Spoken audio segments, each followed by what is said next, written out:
देखिए हम लोग आज स्टार्ट कर लेते हैं क्या चीज़, चैप्टर नंबर 11। लेकिन उससे पहले ये यूनिट क्या है, 9 है। और यूनिट 9 किसके बारे में दिया हुआ है, बायोटेक्नोलॉजी, जैव प्रौद्योगिकी के बारे में दिया हुआ है। ठीक है ना, किसके बारे में दिया है, बायोटेक्नोलॉजी। समझ में आ रहा है ना, जैव प्रौद्योगिकी। इसको ना हम लोग एनसीईआरटी से ही पढ़ेंगे। एनसीईआरटी सबसे बेस्ट है और ये पुराना वाला एनसीईआरटी है, तो इसमें एक भी लाइन हम लोगों को मिस हुआ नहीं मिलेगा। ठीक है ना, हर एक लाइन जो है मिलेगा इसमें।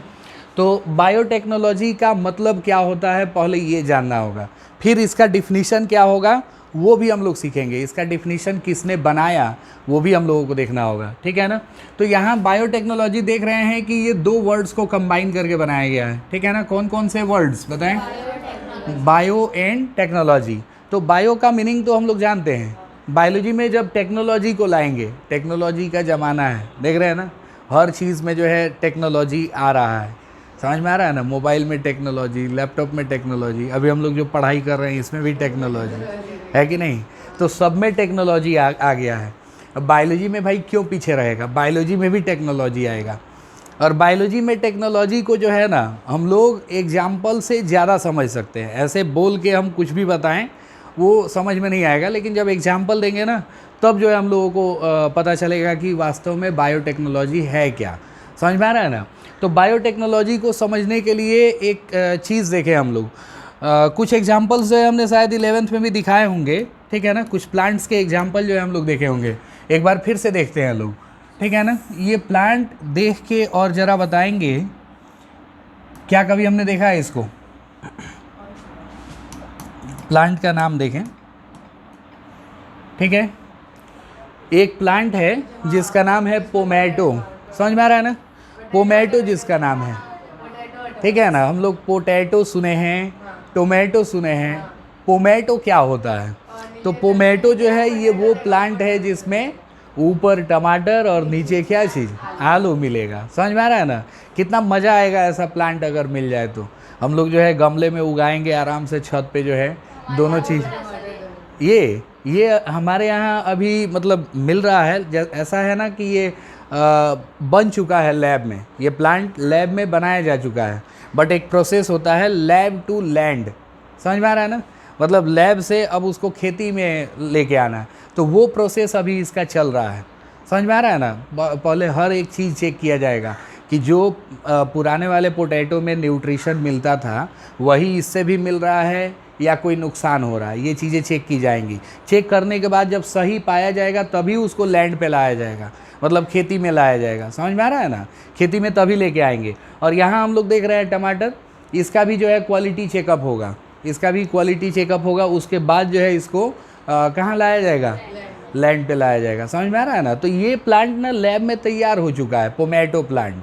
पोमैटो प्लांट जो है ये तैयार कैसे हुआ है, तो इसमें हम लोग जो है ना या तो आलू के पौधे में टमाटर का जीन मिलाए हैं। किसका जीन ऐड किए हैं, हाँ, आलू के पौधे में टमाटर का जीन, या फिर टमाटर के पौधे में आलू का जीन। दोनों पॉसिबल है, और दोनों पॉसिबल है इस मतलब प्रोसेस के थ्रू इसको तैयार किया गया है, इस वाले प्लांट को, ताकि इसमें दोनों का कैरेक्टर आए। समझ में आ रहा है ना, ग्राफ्टिंग भी हो सकता है, लेकिन ये सब जो प्लांट्स आते हैं ना स्पेशल, इनको प्लांट से हम लोग नहीं उगा सकते हैं। ठीक है ना, पहले ही चैप्टर 1 में हम लोगों को बताया गया था कि हाइब्रिड जितने होते हैं ना, हाइब्रिड का सीड किसी काम का नहीं होता है, वो उनसे हम लोग जो है उगा नहीं सकते हैं नया प्लांट, या उसमें जो प्रोसेस होता है अदर रिप्रोडक्शन का, वो सब हम लोग फॉलो नहीं कर सकते हैं। रीज़न है कि उनमें कैरेक्टर हाइब्रिड के आएंगे ही नहीं। हाइब्रिड जो सोच के हम लोग उनको उगा रहे हैं वो चीज़ें पूरी नहीं होंगी। तो एक ये प्लांट हो गया, एक और प्लांट हम लोग देखते हैं। हाँ, नहीं, वो तो सब एक्चुअल साइज़ का होगा।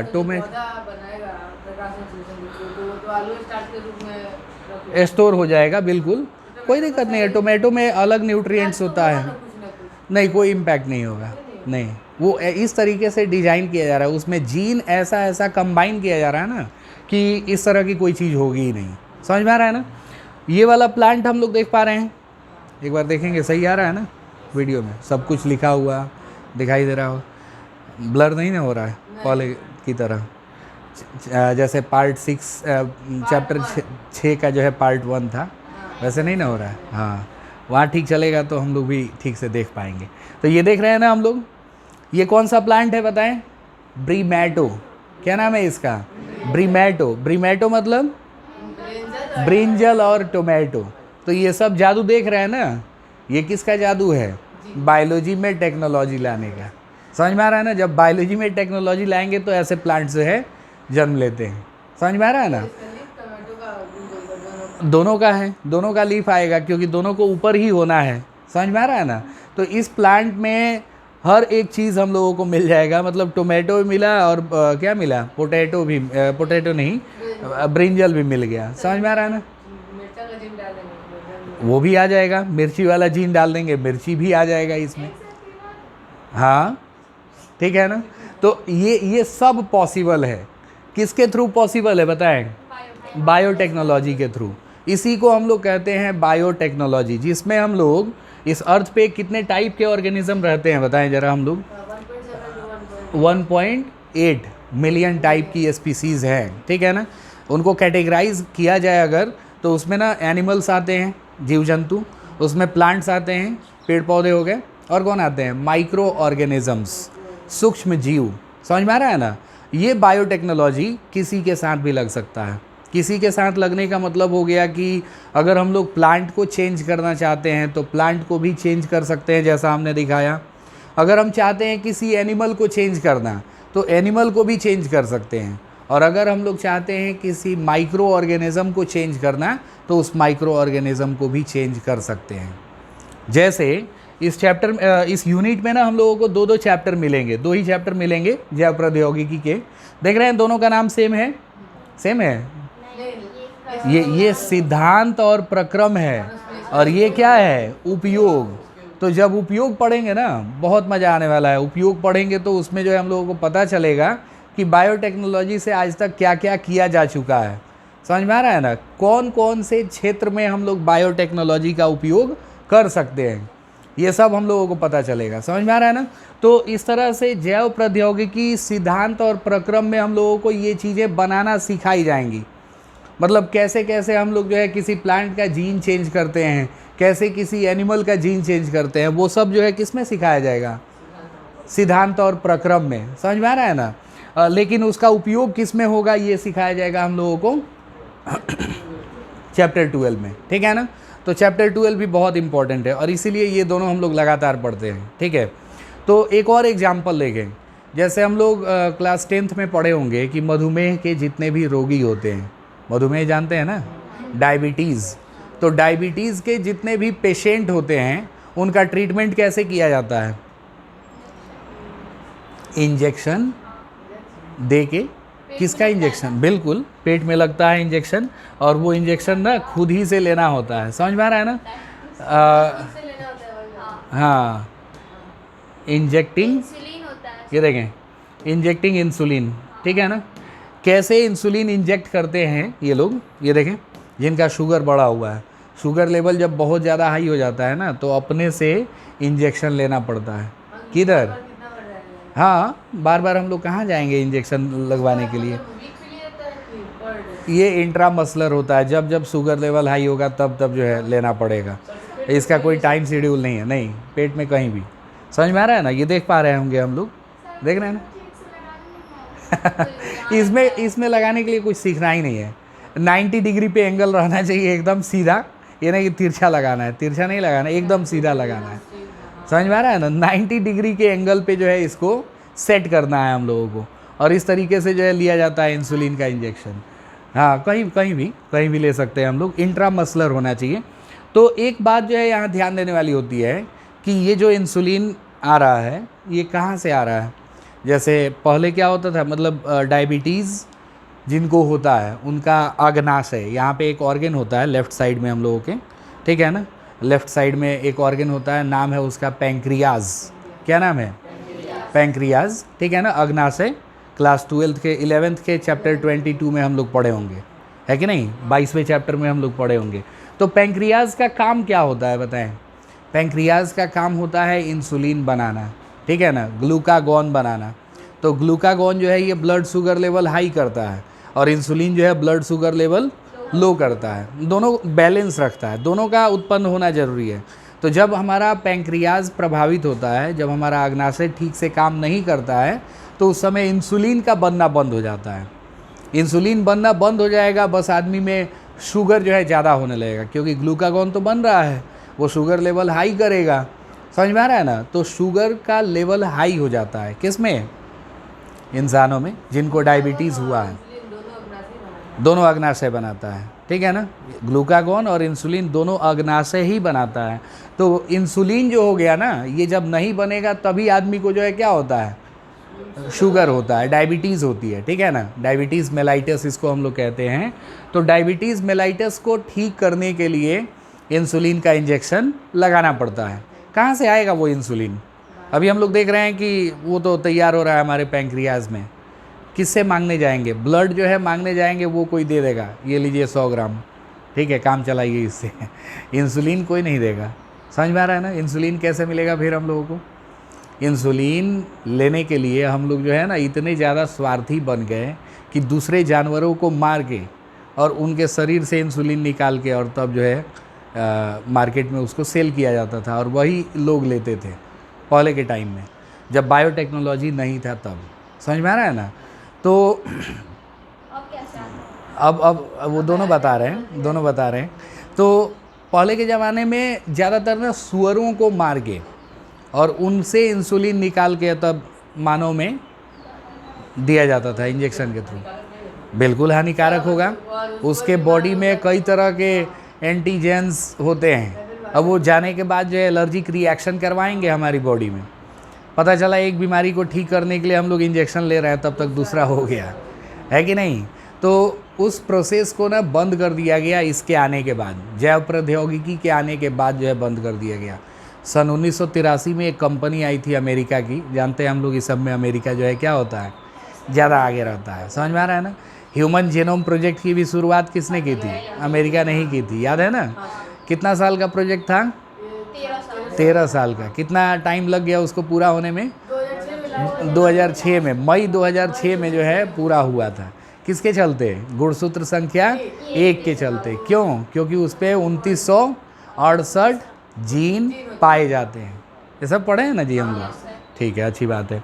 तो जानते हैं हम लोग कि 1983 में, ठीक है ना, अमेरिका की एक कंपनी है एली लिली। क्या नाम है कंपनी का? कंपनी का नाम याद रखेंगे, ऑब्जेक्टिव क्वेश्चन में पूछा जाता है, ठीक है ना? एली लिली जो है कंपनी का नाम है। और एली लिली ने क्या किया था?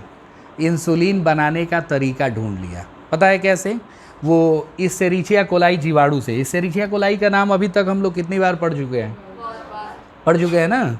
तो उसने किया क्या कि इसेरिचिया कोलाई जीवाणु लिया। समझ में आ रहा है ना?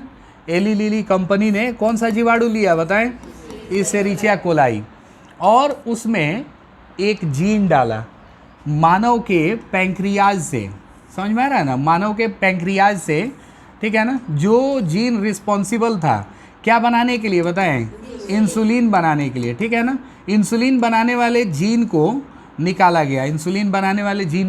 गया, और इसके अंदर से प्लाज्मिड निकाला गया। क्या निकाला गया? प्लाज्मिड। क्या होता है प्लाज्मिड आगे हम बताएंगे, ठीक है ना? लेकिन फिलहाल के लिए याद रखें इसको। क्या इसके अंदर से क्या निकाला गया? प्लाज्मिड निकाला गया ई कोलाई के अंदर से। ये ना एक वृत्ताकार डीएनए होता है। प्लाज्मिड जो है एक प्रकार का क्या होता है बताएं? वृत्ताकार अतिरिक्त डीएनए, एक्स्ट्रा सर्कुलर डीएनए होता है ये। इनके अंदर ये एक और भी डीएनए होते हैं। जेनेटिक डीएनए तो होता है, वो है ही, इसके अलावा भी कुछ एक्स्ट्रा डीएनए होते हैं जिनको हम लोग प्लाज्मिड कहते हैं। समझ में आ रहा है ना? उस प्लाज्मिड को निकाला गया। ये ना हमारे जीन को ढो के ले जाने का काम करेगा। ये वाहक का काम करता है, वाहक। समझ में आ रहा है ना? अब हम लोग क्या करेंगे ना कि इस वाले प्लाज्मिड में इस वाले जीन को जोड़ देंगे। समझ में आ रहा है ना? कौन से जीन को जोड़ेंगे? मनुष्य के अग्नाशय की कोशिका से उस जीन को निकाला गया है जो इंसुलिन बनाने वाला है। इंसुलिन बनाने वाले जीन को हम लोग जो है प्लाज्मिड में जोड़ देंगे। समझ में आया ना? पहले तो इसका एक सिरा हम लोग काटेंगे, प्लाज्मिड का एक सिरा हम लोग काट लेंगे। अब फिर जो है ये वाला जीन आ गया, ठीक है ना? ये वाला जीन डीएनए, इसको हम लोग जो है जोड़ना चाहते हैं इसमें। तो दोनों को जब जोड़ दिया जाएगा ना, तो जोड़ने के बाद ये देखें हम लोग, दोनों को जोड़ दिया जाएगा, ठीक है ना। ये वाले पार्ट पे हमने जोड़ा है इस वाले जीन को, ठीक है। अब इसको ट्रांसफ़र करेंगे हम लोग, किस में ट्रांसफ़र करेंगे बताएं? ई कोलाई में, फिर से वापस भेज देंगे इसको ई कोलाई में। अब ई कोलाई के पास कौन सा जीन चला गया है? मनुष्यों का एक जीन है इसके पास जो इंसुलिन बना रहा है, समझ में आ रहा है ना।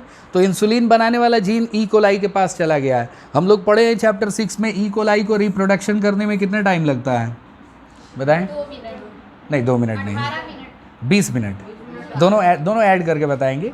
डीएनए रेप्लिकेशन में 18 मिनट लगता है और सेल डिवीज़न में 2 मिनट लगता है, दोनों ऐड करके बताएंगे। रिप्रोडक्शन पूरा होता है कितने टाइम में? 20 मिनट्स में। फीजन यानी एक से कितने ई कोलाई हो जाएंगे बताएं? 2 ई कोलाई हो जाएंगे और दोनों के पास हमारा डीएनए आया हुआ है, समझ में आ रहा है ना। तो अब ये दोनों ई कोलाई जो है ना इंसुलिन बनाएंगे, मानव इंसुलिन बनाएंगे। क्या बनाएंगे? ये मानव इंसुलिन, उसको ना ह्यूमुलिन कहते हैं, ह्यूमन इंसुलिन। तो ह्यूमन इंसुलिन को हम लोग जो है ह्यूमुलिन कहते हैं, जो ई कोलाई के द्वारा बनाया जाता है। अब उस ह्यूमुलिन को थोड़ा सा लैब में मैच्योर करवाया जाता है और तब उसको छोटी शीशियों में भर के और मार्केट में सेल किया जाता है, समझ में आ रहा है ना। तो आज के टाइम में जो इंसुलिन अवेलेबल है वो कौन सी कंपनी का बनाया हुआ है? Eli Lilly. कहाँ की कंपनी? अमेरिका की। उसी ने पेटेंट करवाया था। इसी चैप्टर में हम लोगों को सीखने को मिलेगा कि कोई भी बायोलॉजिकल रिसर्च अगर करते हैं ना हम लोग तो उसका पेटेंट करवाना ज़रूरी होता है, नहीं तो आइडिया चोरी हो जाएगा और वो दूसरे के नाम पे पेटेंट हो जाएगा, खोज हमारा रहेगा, पैसा कोई और कमाएगा, समझ में आ रहा है ना। बहुत सारा चोरी हुआ है, बायोलॉजिकल चोरी जो है जिसको हम लोग कहेंगे बायो पायरेसी कहते हैं। पायरेसी मतलब क्या चीज़? चोरी। तो बायो पायरेसी हुई है बीते ज़माने में, जो है बायो पायरेसी हुई है और उसमें भी अमेरिका ही आगे निकला, बहुत बड़ा चोर है, समझ में आ रहा है ना। क्या चुराया उसने? हमारे यहाँ से बासमती चावल चुराया, समझ में आ रहा है ना। बासमती चावल चुराने का मतलब ये नहीं हुआ कि एक बोरा बासमती चावल उठाया लेके भाग गया बासमती चावल का जो है ना पेटेंट करवाया उसने, समझ में आ रहा है ना। पेटेंट करवाया मतलब वो अपने नाम पे करा लिया कि भाई बासमती चावल मेरा है। अगर ऐसा रहता है तो हम लोगों को उसको पे करना होता और बासमती चावल तब उससे मुंह मांगी कीमत पे ख़रीदते हैं हम लोग, अपने यहाँ नहीं उगा सकते थे उसको, समझ में आ रहा है ना। या अगर अपने यहाँ उगाना भी चाहते हैं तो उससे परमिशन लेना पड़ता, ऐसा होता। लेकिन भारत ने केस किया और केस जो है जीत भी लिया और ये साबित भी हो गया कि नहीं, अमेरिका का नहीं है बासमती चावल। बासमती चावल कहाँ का है? इंडिया का है, भारत का है, समझ में आ रहा है ना। हमारे यहाँ से उसने हल्दी चुराया क्या चुराया था? हल्दी।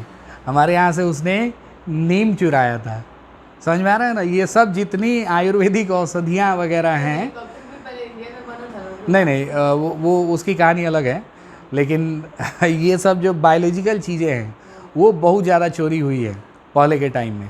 इसलिए जो है ना ये एक नियम लगा दिया गया कि भाई आप पेटेंट करवाइए और हर एक देश का पेटेंट करने वाला एजेंसी अलग अलग होगा, पेटेंट बिल रहेगा।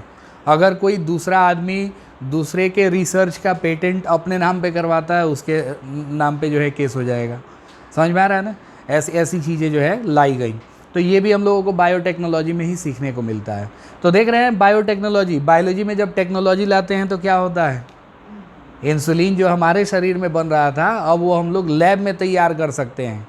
और बायोटेक्नोलॉजी का अभी इतना ज़्यादा क्रेज़ बढ़ गया है कि मीट जो हम लोग खाते हैं ना, वो मीट भी तैयार किया जा रहा है किस में?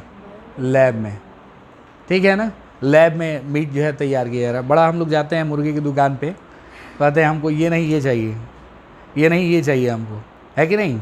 अपना चॉइस बताते हैं ना, कई बार जो है बातें बिगड़ जाती है कि नहीं तो होता क्या है ना कि अब हम लोगों को लैब वाला मीट मिलेगा और उसमें चॉइस है, choice is yours, what do you want two by, ठीक है ना।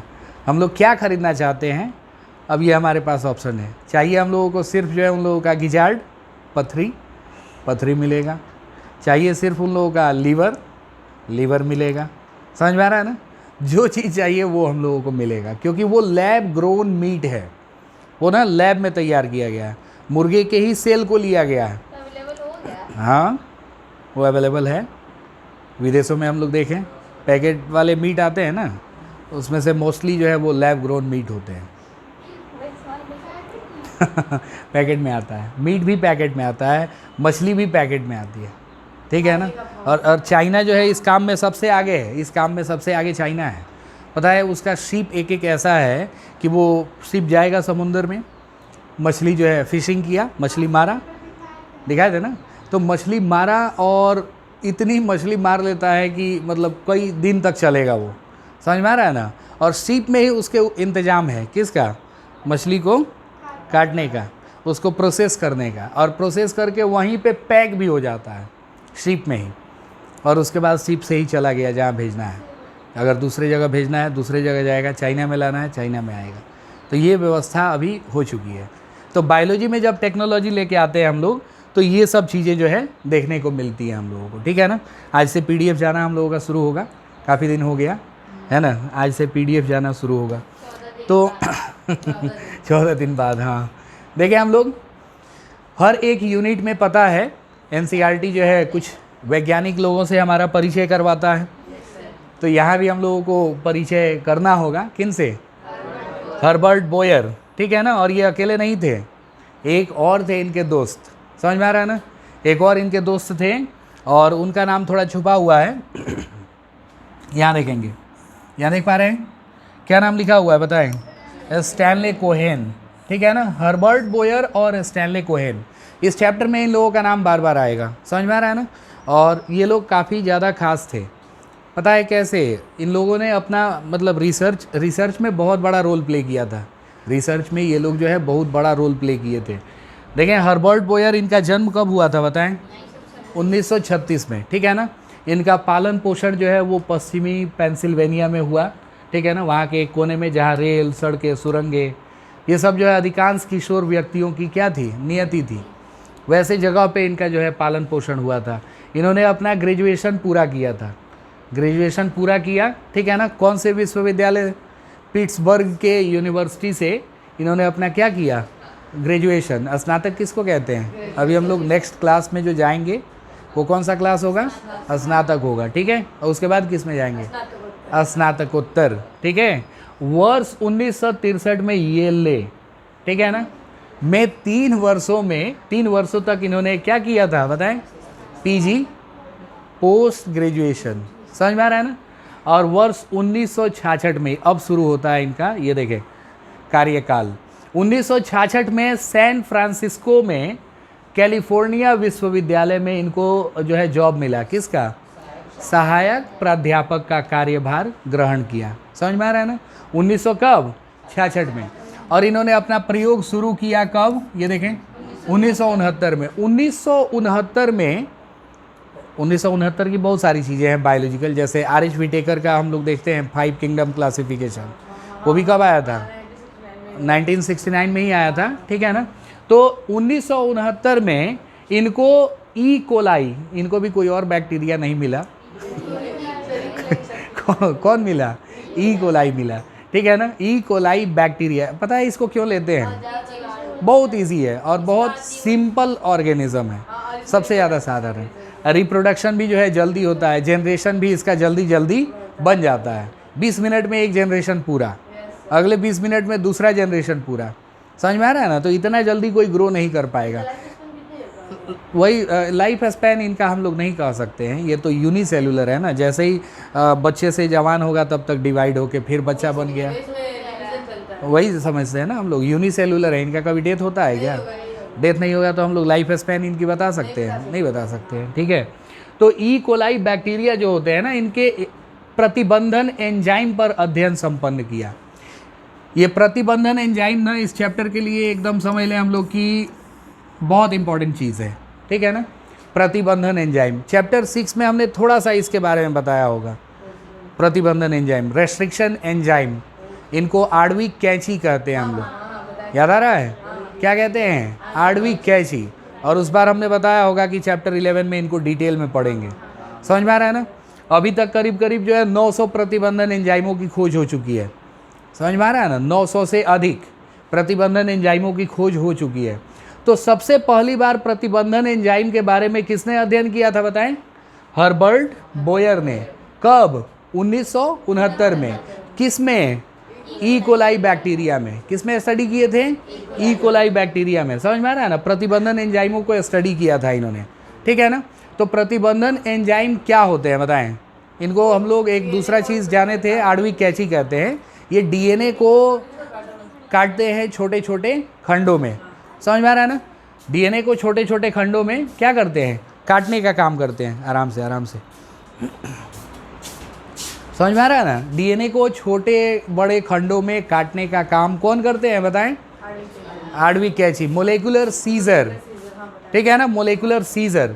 तो मोलेकुलर सीजर की खोज किसने करी थी? अगर ये नाम आता है, अगर ये क्वेश्चन पूछा जाता है, किनका नाम बताएंगे हम लोग?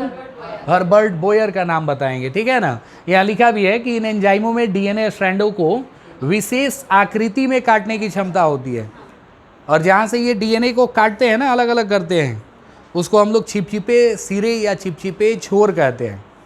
2025 के एग्ज़ाम में इसका फिगर जो है आया था बनाने के लिए। जो डीएनए को काटा जाता है प्रतिबंधन एंजाइमों के द्वारा, उसका फिगर जो है बनाने के लिए आया था, जो आगे हम लोगों को इसी चैप्टर में देखने को मिलेगा। बताएंगे वहाँ प्रतिबंधन एंजाइमों के बारे में और ज़्यादा जानेंगे हम लोग। तो एक ये थे जो हर्बर्ट बोयर, जिन्होंने प्रतिबंधन एंजाइमों के बारे में पता लगाया, और दूसरे इनके दोस्त थे, ठीक है ना? हवाई स्थित स्टैनफोर्ड वैज्ञानिक थे ये, और नाम क्या था इनका? Stanley Cohen. क्या नाम था इनका? Stanley Cohen. स्टैनले कोहेन ने डीएनए के छोटे छोटे रिंगलेट्स, रिंगलेट्स मतलब क्या चीज़? गोलाकार रिंगलेट्स, जिन्हें प्लाज्मिड कहते हैं, उन पर कार्य कर रहे थे। अभी जब ये चैप्टर शुरू करेंगे ना, चैप्टर 11, तो फर्स्ट में ही हम लोगों को एक फिगर दिया गया है, और पता है फर्स्ट में फिगर जो दिया गया है वही है प्लाज्मिड का फिगर। किसका फिगर है? चैप्टर शुरू होने के पहले एक फिगर देता है ना जनरली, जो उस चैप्टर का इंपॉर्टेंट चीज़ होता है। तो इसमें जो है इंपॉर्टेंट चीज़ है प्लाज्मिड, PBr 322, और उसी PBr 322 का फोटो दिया हुआ है हम लोगों को, ठीक है ना? तो डीएनए के छोटे छोटे रिंगलेट्स को हम लोग क्या कहते हैं? प्लाज्मिड कहते हैं। एक बार फिर से हम लोग प्लाज्मिड को जान लें कि प्लाज्मिड जो होते हैं ना, ये एक्स्ट्रा सर्क्यूलर डीएनए होते हैं। जैसे मान के चलें कि ये एक बैक्टीरिया हो गया, बैक्टीरियल सेल हो गया। किसका? कौन सा बैक्टीरिया बताएं? ई कोलाई, ठीक है ना? तो ई कोलाई के अंदर डीएनए जो होगा, ये किसी झिल्ली में बंद होगा या नहीं होगा बताएं? नहीं, झिल्ली में बंद नहीं होगा। ये प्रोकैरियोट्स होते हैं, और प्रोकैरियोट्स में केंद्रक झिल्ली नहीं पाई जाती है, ये बात हम लोग जानते हैं। तो ये हो गए जेनेटिक डीएनए। जेनेटिक डीएनए मतलब ये इसके लक्षणों को अगली पीढ़ी में लेके जाएगा। बट इनके पास ना कुछ एक्स्ट्रा डीएनए भी होता है, कुछ एक्स्ट्रा सर्क्यूलर डीएनए होता है, ठीक है ना? अतिरिक्त वृत्ताकार डीएनए होता है इनके पास। किनके पास? ई कोलाई के पास। एक दो नहीं, बल्कि मतलब कई सारे होते हैं ये। समझ में आ रहा है ना? तो इनको हम लोग अतिरिक्त वृत्ताकार डीएनए कहते हैं। और ये अतिरिक्त वृत्ताकार डीएनए क्या जेनेटिक डीएनए की तरह बिहेव करते हैं? नहीं, ये जेनेटिक डीएनए नहीं है, बल्कि बस ये डीएनए है, सेल में पड़े हुए हैं, जब ज़रूरत होगी इनका यूज़ किया जाएगा, ठीक है ना? वरना ये एक्स्ट्रा है, ठीक है ना? कैसे घर में सामान होता है जो अतिरिक्त पड़ा हुआ है, हम लोग ले आके उसको किधर शिफ्ट कर देते हैं? स्टोर रूम में। स्टोर रूम में जो है ले आके फिक्स कर दिए, वहीं पड़ा रहता है, जब ज़रूरत होगी निकाल लेंगे हम लोग फिर से।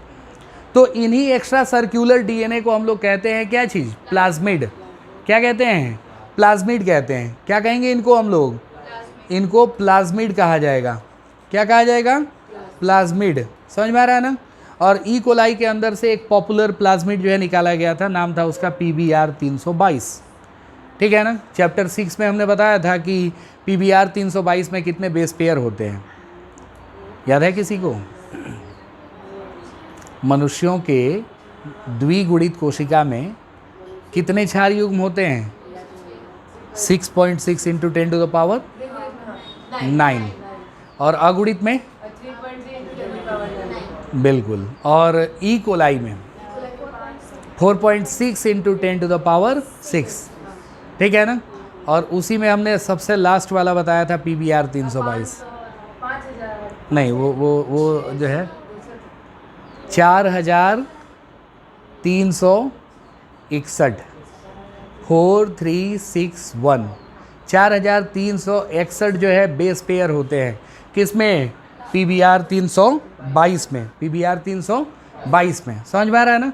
तो देखें इस सेरिचिया कोलाई के अंदर ही प्रतिबंधन एंजाइम भी पाए जाते हैं। ये देखें प्रतिबंधन एंजाइम भी इसी के अंदर है और प्लाज्मिड भी इसी के अंदर है। लेकिन प्रतिबंधन एंजाइमों पे कौन काम कर रहे हैं बताएं, प्रतिबंधन एंजाइमों पे कौन काम कर रहे हैं, हर्बर्ट बोयर या स्टैनले कोहेन। हर्बर्ट बोयर जो है प्रतिबंधन एंजाइम पे काम कर रहे हैं, ठीक है। और स्टैनले कोहेन किस पे काम कर रहे हैं, प्लाज्मिड पे। देख रहे हैं ना। तो इन दोनों का बहुत बड़ा रोल था किसमें, बायोटेक्नोलॉजी में। क्योंकि ये जो प्लाज्मिड होता है ना, यही हमारे जीन को, जो हम लोग कितनी आसानी से पढ़ लिए कि इस टाइप का जीन डाल के जो है हम लोग इस जीव को बदल सकते हैं, है कि नहीं। तो ऐसा जो है करने के लिए प्लाज्मिड का होना ज़रूरी है, ठीक है ना। एक पौधा है हमारे पास और उस पौधे में लाल रंग का फूल आता है। हम लोग चाहते हैं कि उसमें पीले रंग का भी फूल आए, तो क्या करना होगा हम लोगों को बताएं, उसमें पीले रंग को बनाने वाला जीन डालना होगा। और वो जीन किस में जोड़ के डालेंगे हम लोग बताएं, वो जीन हम लोग प्लाज्मिड में ही ऐड करते हैं। किस में ऐड करते हैं, प्लाज्मिड में ऐड करते हैं। समझ में आ रहा है ना। तो ये प्लाज्मिड का रोल बहुत ज़्यादा है, ठीक है। चलें ये हमने देखा। अब इसके बाद जो है चैप्टर शुरू होगा हम लोगों का। ये देखें फर्स्ट में फिगर बताए थे ना, दिया हुआ है किसका, हाँ वही प्लाज्मिड है। PBR 322 है ये, PBR 322, ठीक है। तो देखेंगे हम लोग चैप्टर का नाम क्या है बताएं, जैव प्रौद्योगिकी सिद्धांत और प्रक्रम, ठीक है ना। जैव प्रौद्योगिकी सिद्धांत और क्या चीज़, प्रक्रम नाम है इसका, ठीक है ना। तो सिद्धांत और प्रक्रम में जो है हम लोगों को कितने टॉपिक्स देखने को मिलेंगे बताएं, 3 टॉपिक देखने को मिलेंगे, ठीक है ना। टॉपिक इसमें कितने हैं, 3 लाख का। समझ में आ रहा है ना, बहुत बहुत इम्पॉर्टेंट है, ठीक है। और तीनों जो है बस इतना समझ लिए काफ़ी हो गया, चैप्टर ख़त्म हो जाएगा। कितना समझना है, मात्र 3 टॉपिक। लेकिन फ़िलहाल आज के लिए हम लोगों को एक काम करके आना होगा, और काम ये करना है ना कि बायोटेक्नोलॉजी की परिभाषा किसने दी थी और क्या परिभाषा दी थी, ये याद करके आना है। बायोटेक्नोलॉजी की परिभाषा, ठीक है ना, किसने दी थी बताएं, यहाँ लिखा हुआ है, क्या नाम है, EFB। सबसे पहले तो इसका फुल फॉर्म हम लोगों को याद होना चाहिए, ठीक है ना। क्या होगा फुल फॉर्म इसका, एक चीज़ तो हम लोग देख पा रहे होंगे, यूरोपियन, ठीक है ना। F for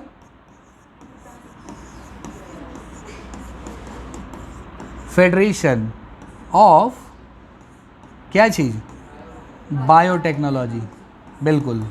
European federation of क्या चीज़, बायोटेक्नोलॉजी।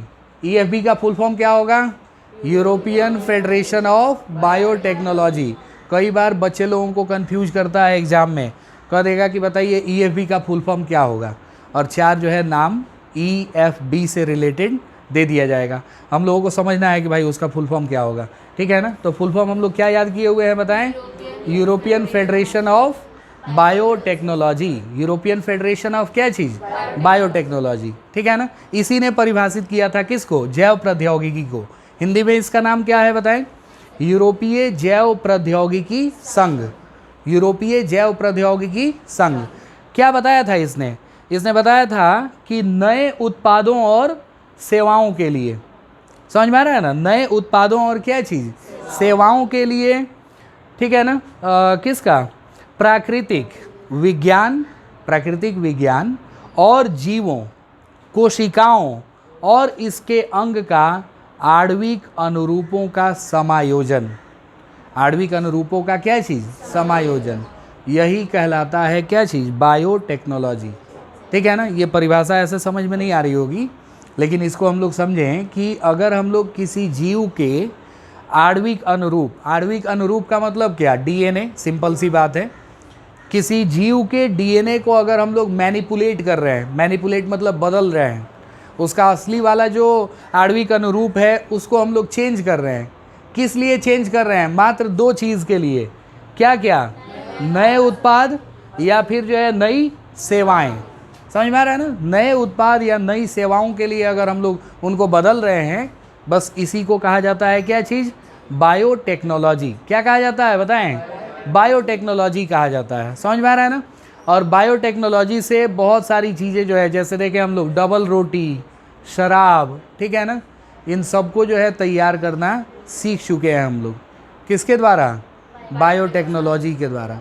तो बायोटेक्नोलॉजी में कितने चरण आते हैं, कितने भाग में इनको बांटा गया है, ठीक है ना, इनको हम लोग कल से स्टडी करेंगे। कल फिलहाल हम लोगों को ये फुल फॉर्म और इसका डिफिनीशन याद करके आना है, ठीक है।